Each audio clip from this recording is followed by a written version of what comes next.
আসসালামু আলাইকুম ওরহমতুল্লাহ। সকল প্রকার টেকনিশিয়ান ভাই বোনেরা, আমার হাতে যে ফোনটি দেখছেন বা আমি কম্পিউটারের মাধ্যমে যে কাজটি করতে চাচ্ছি, এটি হচ্ছে স্যামসাং S16 5G।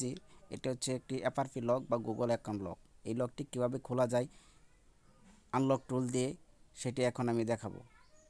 স্যামসাংয়ের প্রায় প্রত্যেকটা ফোনই এখন বর্তমান FRP খোলা খুবই টাফ, বা খোলা যায় না, বাইপাস করা যায় না। তাই এটি আনলক টুলের মাধ্যমে কীভাবে করা যায় সেটি দেখাবো। প্রথমে স্যামসাং সিলেক্ট করে নিব, তারপর সার্চ বারে গিয়ে লিখব S16। এখানে দেখেন বিট 3 সিলেক্ট করে নিলাম, তারপর ইরেজ FRPতে ক্লিক করলাম। এখন কেবল লাগিয়ে নিব।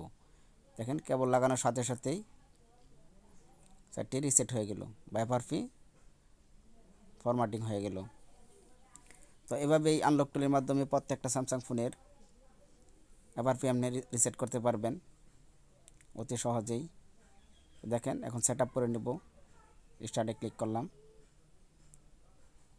এগ্রিতে ক্লিক করলাম। দেখেন সেট আপ ম্যানুয়ালি একটু সময় নিচ্ছে, অপেক্ষা করেন।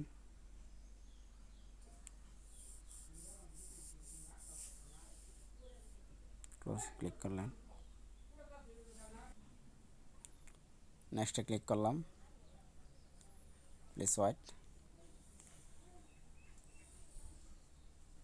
আবার নেক্সট, তো ফিনিশড। দেখেন কন্টিনিউতে ক্লিক করলাম, স্কিপে দিলাম, আবার লেটারে ক্লিক করলাম। দেখেন আলহামদুলিল্লাহ মডেলটির FRP লক খুলে গেল বা গুগল অ্যাকাউন্ট লক খুলে গেল। তো একটু সেটিংয়ে যাই, আপনার মডেলটা দেখেন একটু। এই যে মডেল গ্যালাক্সি A16 5G।